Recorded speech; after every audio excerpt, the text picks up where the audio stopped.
Nous sommes un mouvement de désobéissance civile non violente, Extinction Rebellion, qui lutte pour que le gouvernement et que des mesures rapides soient prises en conséquence du réchauffement climatique et de toutes les conséquences qu'il y aura. Alors la première chose que la science nous dit, ça on connaît, c'est que la température augmente. Ça, je pense que tout le monde l'a déjà entendu. Là, ce qu'on regarde, c'est l'évolution de la température moyenne mondiale au fil du temps, au fil des années. On parle toujours de degrés de réchauffement par rapport à ce qu'on appelle l'époque pré-industrielle, la période pré-industrielle qui est définie par le GIEC, ce gros ensemble d'experts sur le climat qui dépend de l'ONU, qui font de temps en temps des rapports pour nous tenir au courant de l'évolution du climat.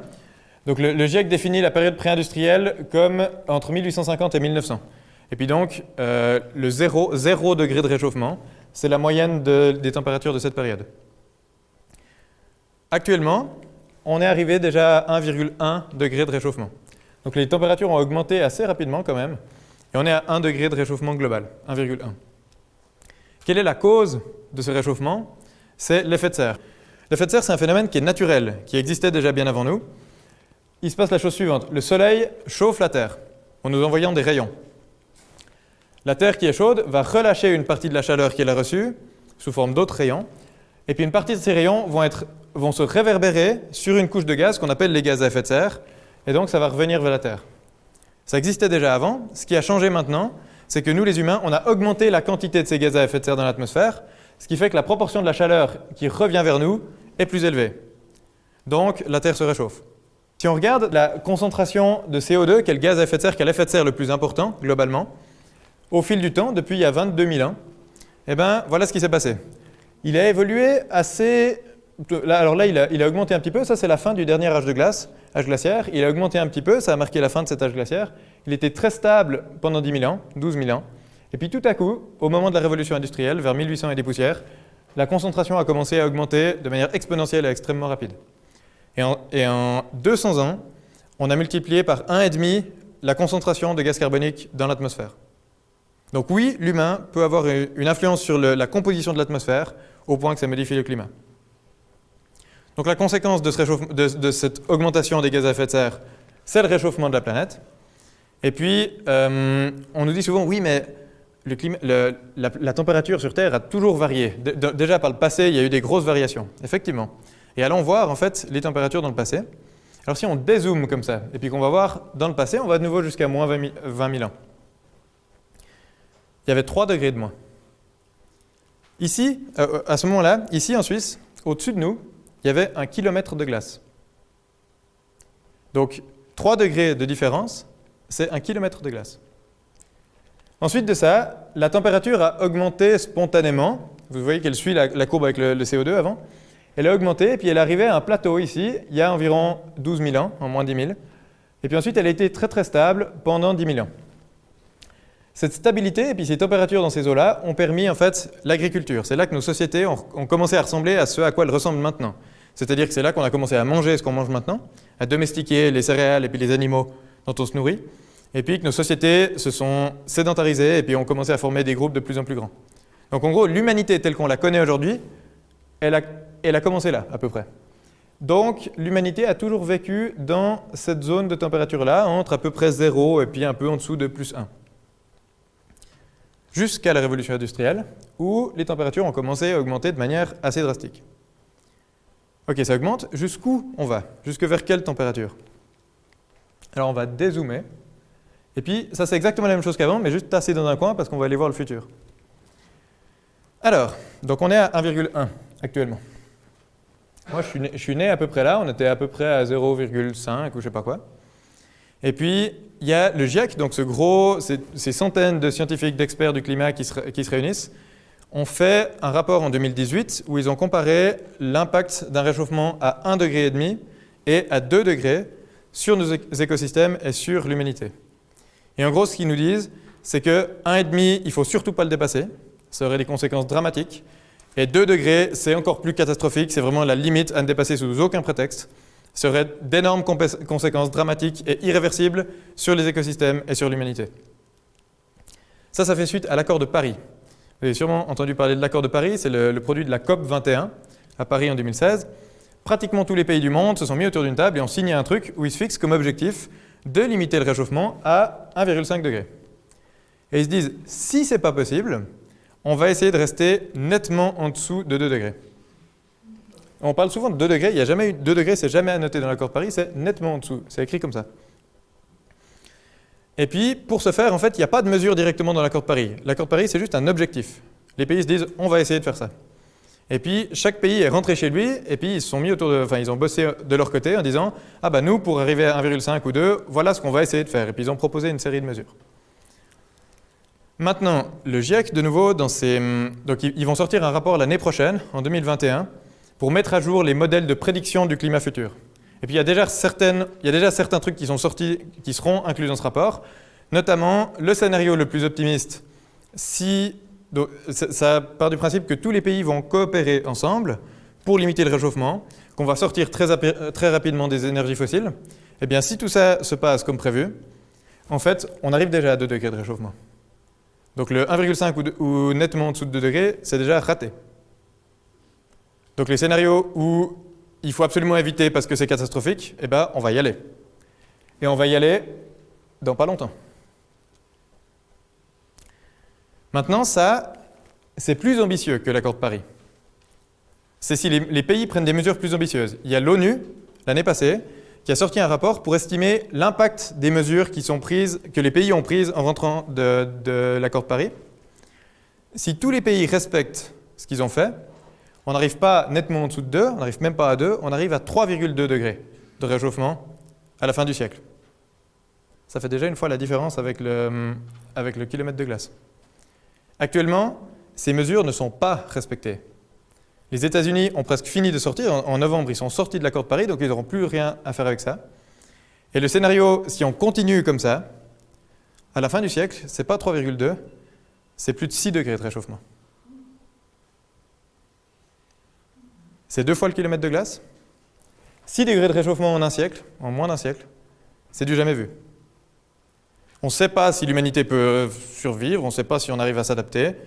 On sait que ça va être compliqué, ça c'est sûr. Mais il n'y a jamais eu, dans l'histoire de la Terre, de réchauffement aussi rapide et aussi drastique. Donc concrètement, ça veut dire que les enfants qui naissent aujourd'hui, s'ils vont jusqu'à leur espérance de vie de 80 ans, ce qui est plutôt mal parti pour le moment, ben ils vont connaître un monde à 6 degrés de plus. Et un monde à 6 degrés de plus, ça veut dire une Suisse à 12 degrés de plus. Le réchauffement est inégal sur la surface de la planète. Il est plus élevé sur les terres et puis au pôle Nord, enfin dans l'hémisphère Nord. Parce que les océans, ils font un peu tampon et puis ils absorbent la chaleur. Donc en Suisse, en fait, on est plutôt à 12 degrés à la fin du siècle. Voilà ce que nous dit la science un petit peu sur le climat futur. Et puis on va voir maintenant quelles seront les conséquences de ces augmentations de température. Donc certaines conséquences, on les connaît déjà, on les vit déjà actuellement. 2003, 2008, 2015, on a eu des canicules en Suisse. Ces canicules, elles ont fait un certain nombre de morts, mais plus qu'à maintenant en Suisse, c'est souvent les êtres les plus fragiles qui ont cédé à ces scénarios et à ces épisodes. Ça, c'est une carte qui nous montre le nombre de jours par an avec une température létale, donc en 2100. Donc on peut se dire, ouais, c'est bon, c'est rouge, c'est pas chez nous. On peut aussi se dire, ah ok, on regarde un peu le bassin de la Méditerranée, donc pas très loin, quelques centaines de kilomètres, et on voit qu'on est déjà vers une dizaine de jours où ces jours seront létals. Ça ne veut pas dire que tout le reste de l'année c'est tranquille et on fait la fête. Donc ça, c'est déjà les situations qui se passent actuellement. Ça, c'est ce qui s'est passé en Suisse l'année passée. Donc, des grosses précipitations, c'est un dérèglement global. Ça, c'était au Val de Rue à Neuchâtel. Il y a eu beaucoup de dégâts matériels, même des morts en Suisse. Souvent, on nous disait, ouais, il y aura une guerre de l'eau, les gens ils vont se battre pour de l'eau. Quand on était petits, c'était un peu de la science-fiction, c'est certains dessins animés. C'est arrivé en Inde l'été passé. Il y a eu un marché noir de l'eau. Là, des gens, ils n'avaient plus d'eau, ils ne pouvaient plus nourrir leurs bêtes, ils ne pouvaient plus donner à boire à leurs animaux. Même avec un scénario de réchauffement optimiste, toutes les régions du monde feront face à des crises, à des risques sécuritaires élevés dans les 30 prochaines années. Un réchauffement plus élevé au cours du XXIe siècle ferait courir des risques catastrophiques et irréversibles au niveau global. Donc, je vous pose une petite question. Qui a écrit cela? C'est l'armée américaine. Donc si l'armée américaine dit ça dans un rapport, c'est peut-être qu'il y a un souci. C'est un rapport qui a été fait pour le gouvernement américain qui se posait quand même des questions.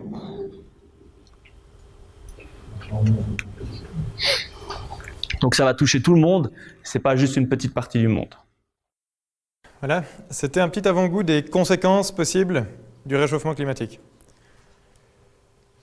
Ça, c'est les conséquences qui sont prévisibles, que les modèles du GIEC et d'autres scientifiques arrivent à prédire. Malheureusement, ces modèles n'arrivent pas à tenir compte de phénomènes qui viennent se rajouter et qu'on appelle les boucles de rétroaction. On parle maintenant de climat, de réchauffement.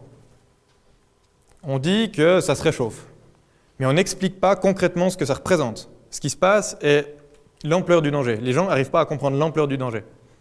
Les boucles de rétroaction, c'est des phénomènes qui s'auto-renforcent. C'est l'effet boule de neige, si on veut.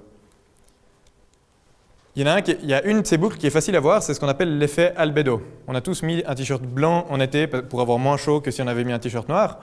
Il se passe la même chose en fait avec la banquise qu'avec les t-shirts, c'est-à-dire que la banquise qui est claire, elle réfléchit la lumière. Donc ça évite que ça réchauffe. Et puis, quand la banquise fond, eh ben, on perd ce bouclier un petit peu, et puis c'est la mer qui est beaucoup plus foncée qui va absorber la chaleur. Donc en absorbant de la chaleur, ça va faire augmenter la température, donc fondre davantage de banquise, et donc augmenter l'effet, et donc c'est un effet qui s'auto-renforce. Ça c'est une boucle de rétroaction, c'est un effet, il y en a beaucoup d'autres. Il y a des scientifiques qui ont essayé d'estimer un petit peu, de recenser toutes ces boucles de rétroaction. Il y en a une grosse quinzaine. Il y en a d'autres qu'on connaît. Il y a la forêt amazonienne, donc on va reparler dans un tout petit moment. Il y a le permafrost, c'est ce sol qui est gelé en permanence, qui était gelé en permanence, et qui contient énormément de gaz à effet de serre, du CO2, du méthane. Et en fait, en fondant, quand les températures augmentent, ils fondent, et en fondant, ils relâchent ces gaz à effet de serre. Donc ça augmente l'effet de serre, et ça fait que la température augmente davantage. Une bonne partie de ces boucles de rétroaction fonctionne avec un point de bascule. C'est-à-dire que tout va bien jusqu'à ce que ça se déclenche. Et puis une fois que ça se déclenche, ça devient hors de contrôle. Ça devient imprévisible et ça devient irréversible. Donc ça s'emballe. Et on voit qu'en fait, il y a des flèches dans tous les sens. Toutes ces boucles de rétroaction arrivent à s'influencer entre elles. Donc s'il y en a quelques-unes qui se déclenchent, ça risque de déclencher tout le reste. Et puis, si c'est très difficile, d'estimer à partir de quel réchauffement ces boucles vont se déclencher. Mais ce qu'on sait, c'est qu'une fois qu'elles sont déclenchées, c'est hors de contrôle. Et les scientifiques ont essayé d'estimer plus ou moins à peu près à quelle quantité de réchauffement ça risque de se déclencher. Et ben on voit que c'est des températures où on risque d'aller. Le plus, c'est autour des 5 degrés, un peu plus que 5 degrés. A priori, on est à 6 à la fin du siècle si on ne fait rien. Les auteurs de cette étude ont appelé le scénario selon lequel toutes les boucles se déclenchent, ils ont appelé ça la planète étuve. Parce qu'il fera tellement chaud qu'on ne pourra plus y habiter. Ils nous disent, dans l'article, c'est un article scientifique tout à fait sérieux, ils nous disent, si ces boucles se déclenchent, ça remet en question l'habitabilité de la planète. La planète risque d'être inhabitable.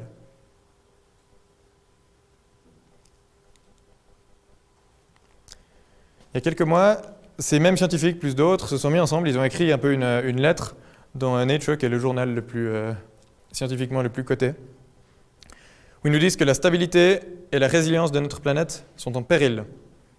Ils nous disent qu'il y a une partie de ces boucles qui sont sur le point de se déclencher. En d'autres termes, on est sur le point de perdre le contrôle. Si ça se déclenche, on est cuit, c'est fini.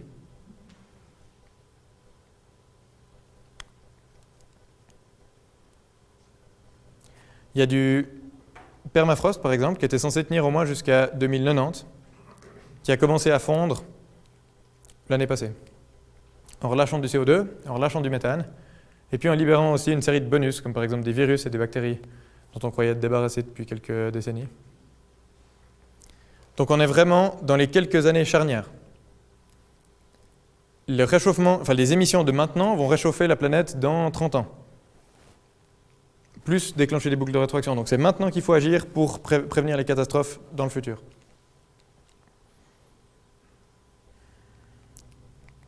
J'aimerais bien qu'on puisse s'arrêter là. C'était déjà pas très drôle, mais malheureusement c'était que la moitié du problème. En plus de dérégler le climat, on est en train d'éradiquer totalement la vie sur Terre. Est-ce que vous savez ce que fait cette personne? Exactement, elle pollinise. Donc elle a une sorte de petit plumeau comme ça, et puis elle va sur une fleur, et puis elle prend du pollen, et puis elle va la mettre sur la fleur d'à côté. Pour des fruits, ça doit être un cerisier. Parce qu'il n'y a plus assez d'insectes pour le faire. Il y a une étude en Allemagne, il y a 2 ans, qui a montré qu'il y a 3/4 des insectes d'Europe qui ont disparu en 27 ans. C'est mon âge. Depuis que je suis né, il y a 3/4 d'insectes en moins. Je ne sais pas si vous vous souvenez, même moi, quand j'étais gamin, je me souviens, quand on roulait sur l'autoroute, il fallait tout le temps s'arrêter pour nettoyer le pare-brise, parce qu'il y avait des insectes collés dessus. C'est quand la dernière fois que vous avez fait ça? La destruction de la biodiversité, de la vie sur Terre, ça se passe à une échelle de temps qu'on arrive à percevoir. C'est extrêmement rapide. Et puis les insectes, ce n'est pas juste quelques papillons jolis et des moustiques un peu chiants, c'est ce qui nous permet de manger. 7 plantes sur 8 sur Terre ont besoin d'insectes pour faire des fruits. S'il n'y a plus d'insectes, il nous reste à manger en gros des céréales et des pignons de pain. Ça ne va pas être folichon. Chaque année, on perd déjà, l'agriculture au niveau mondial, on perd déjà plusieurs centaines de milliards de dollars de récoltes, parce qu'il n'y a plus assez d'insectes pour polliniser ça. C'est l'équivalent du plan de relance post-Covid de toute la Suisse plus tous les pays limitrophes. Chaque année, dans le monde. Juste parce qu'il manque des insectes. Puis les insectes, c'est un exemple. Il y en a un autre que je trouve assez parlant, c'est les mammifères. Donc si on pèse tous les mammifères, il y a longtemps, même dans les livres, on nous apprenait les mammifères, les animaux. C'était formidable, il y avait des lions, des éléphants, des girafes, des baleines et tout.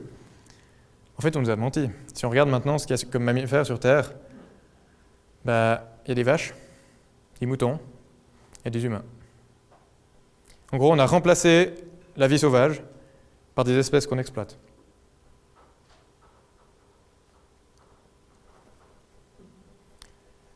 Et puis non seulement on détruit les espèces, mais on détruit aussi les écosystèmes dans lesquels elles vivent. On a détruit déjà 3/4 des écosystèmes terrestres et 2/3 des océans. Et en détruisant ces écosystèmes, on détruit leur capacité à nous permettre de vivre. Je ne sais pas si vous connaissez ce jeu, le Jenga. En gros, c'est une tour en bois, et puis il y a plein de petits trucs en bois, puis il faut en tirer. Et puis la personne qui tire celui qui fait tomber la tour a perdu. La biodiversité, c'est un peu ça. C'est plein d'espèces qui interagissent entre elles comme ça. Et puis, s'il y en a une ou deux en moins, ça tient encore. Alors c'est un peu branlant, de temps en temps il y a une pandémie qui sort, mais globalement ça va. Jusqu'au moment où ça ne va plus. Jusqu'au moment où ça s'effondre. Et bien il est en train de se passer exactement ça. C'est à nous de jouer. Qu'est-ce qu'on fait? On tire encore? Ou on laisse se reconstruire? On a intensifié nos activités qui détruisent la nature pour pouvoir tirer plus de ressources. Mais en faisant ça, on a détruit la capacité de la nature à continuer de produire ces ressources.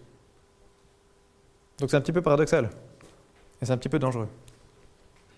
Une autre activité qu'on connaît, dont l'intensité a augmenté aussi, c'est la déforestation. En gros, la déforestation, on coupe des arbres pour planter d'autres choses, etc. Il y a l'Amazonie, la forêt amazonienne. On en parle souvent comme le poumon de la Terre. C'est là qu'il y a beaucoup de photosynthèse, donc c'est là que les arbres vont capter du CO2, donc capter des gaz à effet de serre, et puis à la place relâcher de l'oxygène qu'on va pouvoir respirer. Si on coupe une trop grande proportion, une trop grande surface de l'Amazonie, ça ne va plus suffire à maintenir de la forêt humide, et puis ça va devenir de la savane. La savane, en gros, c'est de l'herbe, et puis de temps en temps, un arbre ici et là. Donc il y a beaucoup moins de biodiversité, et il y a surtout beaucoup moins de photosynthèse, donc de captation de gaz à effet de serre. Pour l'instant, la seule technologie qui permet de capter des gaz à effet de serre dans l'atmosphère, le seul truc qui existe à une vraie échelle déployable, c'est les arbres. Donc on en a besoin. Donc en fait, on a des écosystèmes entiers qui étaient des puits de carbone, donc qui stockaient du carbone, du gaz carbonique, et puis qui deviennent des sources, qui sont en train de commencer à en relâcher. Et puis ça, c'est les forêts, mais il y a aussi le phytoplancton, donc c'est sous l'eau. En gros, le phytoplancton, c'est tout ce qui est petit, qui est vert et qui flotte un peu au pif dans l'eau. C'est eux qui font la majorité de la photosynthèse sur Terre, enfin sous l'eau. Et eux, avec le réchauffement et l'acidification des océans qui en découlent, ils sont en train aussi de disparaître. Donc de nouveau, c'est des écosystèmes qui captaient du carbone et qui sont en train de se mettre en relâché. Donc à amplifier de nouveau le réchauffement. Le réchauffement, ça n'a pas seulement un impact sur le phytoplancton. Il y a une étude récente qui est sortie en avril qui a essayé d'estimer à partir de quand des espèces allaient sortir de leur niche climatique, c'est-à-dire où il allait faire trop chaud pour qu'elles puissent vivre où elles vivent actuellement. Donc là, les couleurs, c'est la proportion d'espèces qui ne pourront plus vivre où elles vivent en 2100 parce qu'il y fera trop chaud. Tout ce qui est violet, il n'y a plus rien. Cette étude, non seulement elle a regardé en 2100, mais elle a regardé aussi dans le temps à partir de quel moment ça allait devenir à ce point... les espèces allaient à ce point disparaître de là où elles sont. Il y a des endroits, des zones d'océans tropicaux, donc où il y a les coraux, où il y a une bonne partie de la photosynthèse, où la majorité des espèces pourront déjà plus y vivre en 2030. Il faut que l'humanité ait l'humilité de réaliser que quand on détruit la biodiversité, quand on détruit les écosystèmes, on risque de disparaître avec. Il faut que tout le monde se saisisse de cette question. Ça ne doit plus être le cliché des écolos, c'est tout le monde.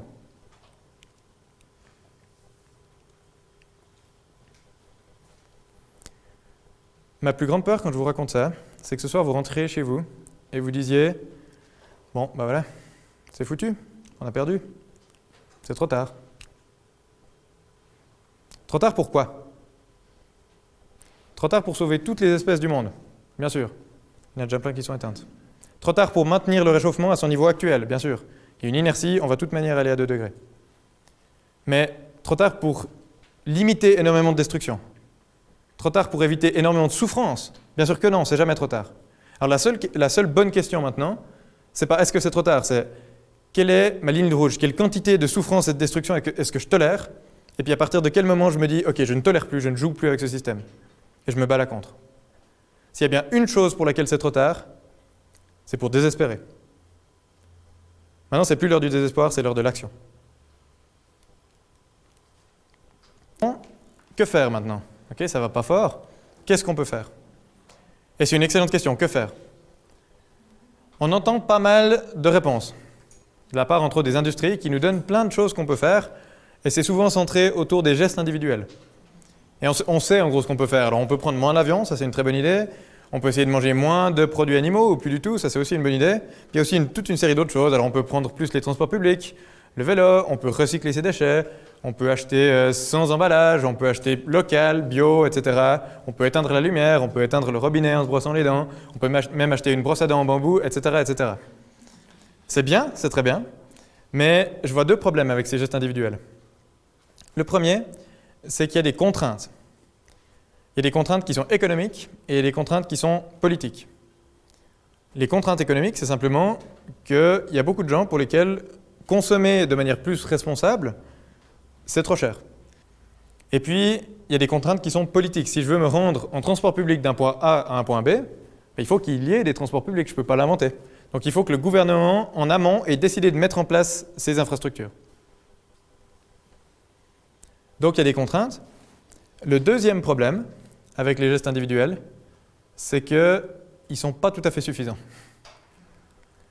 Ça, c'est les émissions de gaz à effet de serre qui sont calculées en équivalent CO2 de toute la Suisse en une année, en millions de tonnes. Donc en gros, en Suisse, on émet de l'ordre de 40 millions de tonnes de CO2 chaque année. Ça, c'est un peu un objectif, c'est autour de 17. C'est un objectif assez optimiste. On entend des fois des chiffres, il faudrait 2 tonnes par personne par année. Des fois, on entend 1 tonne et demie. Là, on a pris un truc optimiste. Mettons qu'on puisse émettre 2 tonnes par année pour respecter les limites planétaires.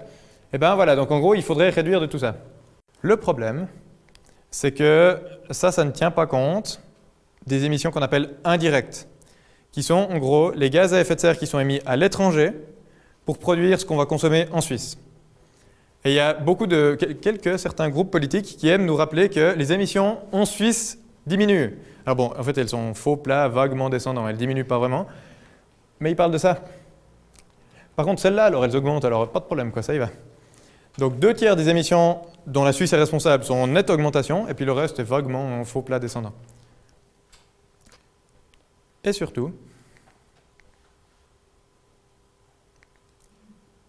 la majorité des émissions en Suisse, c'est la place financière. Donc, c'est les investissements de nos banques, de nos caisses de pension, de nos assurances, dans des projets, par exemple des constructions de nouvelles pipelines à l'étranger ou des forages. On va les regarder en Antarctique Ouest maintenant que c'est en train de fondre, si on peut forer dessous pour récupérer encore un peu de pétrole, ce genre de choses. Et ça représente 2,25% des émissions mondiales, alors qu'on a 1 pour 1000 de la population mondiale. La place financière est responsable de 22 fois plus d'émissions que tout le reste de la Suisse. Et puis ça, en tant que consommateur, c'est difficile. On ne peut pas aller expliquer à Crédit Suisse comment il va investir. Donc les gestes individuels, aussi nécessaires soient-ils, et je ne vous dis pas du tout qu'il ne faut pas les faire, aussi nécessaires soient-ils, ils sont absolument insuffisants. Et donc, au niveau individuel, on est un peu désemparé et on a besoin d'impact collectif pour avoir assez de poids pour obtenir un changement systémique. Donc comment est-ce qu'on obtient quelque chose de collectif? Alors le truc classique, c'est via la politique. Sauf que dans la pratique, ça fait 40 ans qu'on sait que ça ne va pas bien, alors pas à ce point, mais on savait déjà que ça allait pas fort. Et force est de constater que ça ne va toujours pas. Si on a dû vous parler de la première partie, c'est que le boulot n'a pas été fait. Alors pourquoi? Qu'est-ce qui fait que ça ne marche pas? En fait, il y a 2 mécanismes principaux qui font que la politique ne va pas assez vite. Le premier, c'est les lobbies et les copinages comme ça. Il y a par exemple, jusqu'à il y a quelques semaines, le président du plus grand parti de Suisse était aussi président de Swiss Oil, qui est la fêtière des gens qui font du commerce de pétrole en Suisse. Ce qui explique peut-être que les positions de certains partis contraires aux trucs qui vont dans le sens de l'environnement. Maintenant, il y a un autre problème, c'est l'enjeu de réélection. Le long terme pour les politiciennes et les politiciens, c'est 4 ans. C'est la durée d'un mandat. Après, l'objectif, c'est plus d'avoir sauvé le monde, c'est d'être réélu. Parce qu'en fait, même s'ils voulaient sauver le monde, il faut être réélu pour le faire, pour continuer à le faire. Et du coup, c'est très difficile, même pour les gens qui ont le plus de bonne volonté possible, de proposer les mesures qui s'imposent, qui sont nécessaires. Parce que maintenant, ce qu'il faut, il va falloir en fait qu'on réduise volontairement notre confort, qu'on limite nos émissions. Ça va impliquer des grands remaniements de notre économie et de beaucoup de choses. Et personne n'en a envie, vraiment. La population qui, contrairement à vous, n'a pas encore entendu parler des boucles de rétroaction. Elle n'est pas prête à entendre ça. C'est un suicide politique maintenant de proposer les mesures qui s'imposent, tant que la population n'a pas compris les enjeux. Donc maintenant, ce qu'il faut qu'on fasse, c'est qu'on montre à ce gouvernement, aux gens qu'on a élus, aux gens à qui on fait confiance plus ou moins, qu'il y a une réelle volonté politique là derrière. Donc comment on peut faire ça? Alors, en Suisse, on a la chance, on peut faire des initiatives. On peut amener plein de cartons de signature, 100 000, et puis on peut proposer des nouvelles lois. C'est très bien, on a beaucoup de chance. Malheureusement, ça va très lentement. Une initiative pour les glaciers, là, ça fait un moment qu'on en parle. On va probablement voter un jour dessus, il y aura probablement un contre-projet édulcoré, et puis le milieu de l'économie va un peu pousser pour que ce soit ça qui soit accepté, et puis le temps que ce soit mis en place, etc., ça va prendre encore un moment. Et puis cette initiative, elle demande la neutralité des émissions en 2050. Je vous rappelle qu'en 2048, l'Amazonie, c'est fini. Donc, les gens qui ont eu l'idée de cette initiative, c'est des gens qui voulaient le bien, qui avaient vraiment des bonnes intentions, mais je pense qu'ils ont eu le choix entre obtenir quelque chose en retard ou ne rien obtenir à l'heure. Et donc, on est obligé en fait de faire des compromis bien helvétiques pour au moins un peu limiter la casse. Mais ça ne suffit plus. Donc maintenant, il faut augmenter la pression, il faut vraiment montrer que la population veut du changement rapidement. Et pour ça, ce qu'on peut faire, c'est qu'on peut aller manifester. La grève du climat l'a fait depuis 1 an et demi maintenant, et la grève du climat a réussi un exploit.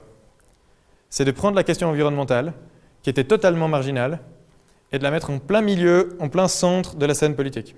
Tous les partis se sont découverts écolos. Moi aussi, moi aussi. Ce qui est très bien, c'est le but. Il faut que tout le monde s'empare de cette question maintenant. Mais maintenant, il faut qu'ils s'en emparent pour de vrai. Pour l'instant, on verra.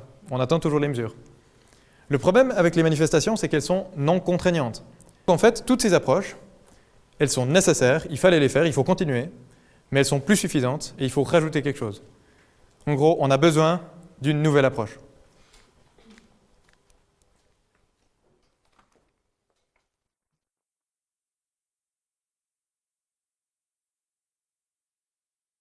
Donc chez Extinction Rebellion, ou XR, on propose la désobéissance civile non violente.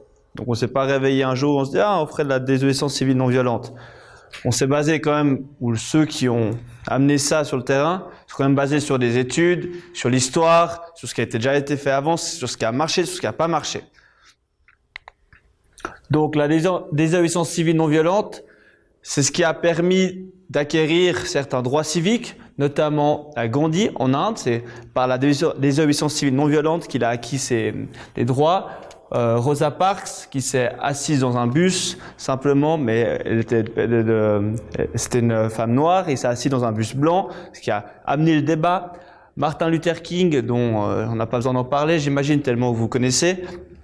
Et également la révolution du sourire en Algérie en 2019, ce qui a permis de faire partir le président en place, Bouteflika.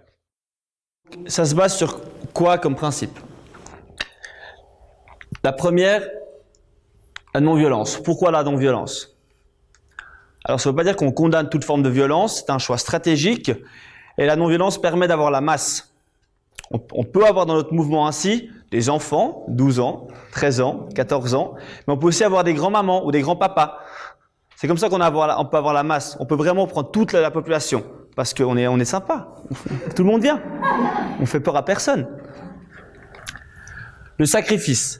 Avoir un quasi vierge sur une planète étuve où les peuples s'entretuent parce qu'on veut juste vivre, ça ne m'intéresse pas. Donc, il y a cette notion de sacrifice qui est très importante. Les gens disent « Ah non, mais ils sont prêts à se faire arrêter ?» Mais pourquoi ils sont prêts à se faire arrêter? Il faudra peut-être que je me renseigne. Hein. Et il y a cette notion aussi de disruptif. Comme on a vu, il y a eu des marches, et on est allé devant les parlements, on a demandé des choses, il ne s'est rien passé. Là, on essaie d'être disruptif. Le but, c'est vraiment de déranger le train-train quotidien des gens. Alors, ok, on est navré d'embêter les gens, mais au moins, maintenant, on a le débat. L'idée, c'est vraiment d'amener ce débat dans la population, par différentes actions. Et c'est pour ça qu'on aura après le large soutien de l'opinion publique. Nos 3 revendications, c'est 1. Déclarer l'urgence pour le climat et la biodiversité. 2. Neutralité carbone d'ici 2025 et protection de la biodiversité. Et 3. Mise en place d'assemblées citoyennes. Donc les assemblées citoyennes, c'est de la démocratie directe. C'est vraiment le peuple qui a la voix. C'est pas le peuple qui est représenté par un parlement ou par des politiciens. On tire au sort dans la population des gens qui vont représenter cette population. On imagine que dans une population, il y a 49% de femmes, 51% d'hommes, 50% d'Italiens, 30% de Français. On tire vraiment pour bien représenter toute la mixité du peuple. Et eux vont être informés, puis après prendre des décisions. Ça, c'est une solution qui a bien marché pour des thèmes vraiment spécifiques. En Irlande, par exemple, le mariage gay a été accepté, mais aussi l'avortement, grâce à des assemblées citoyennes. Vous allez me dire, ouais, c'est bien beau en Suisse, petit pays, où on vient avec ça. Vous croyez que vous allez changer le monde, les gars? Non. XR est un mouvement international. Ok? C'est pas juste en Suisse, à Puy, dans cette petite salle où on en parle. C'est présent dans plus de 80 pays du monde. Tous ces mouvements, tous ces groupes ont les mêmes revendications et ont les mêmes principes et valeurs. Et les principes et valeurs, c'est 10, on va dire, phrases, 10 concepts qui sont nos principes et valeurs et qui dit que toute personne qui accepte ces principes et valeurs et qui se sent en harmonie avec cela peut agir, parler au nom d'Extinction Rebellion.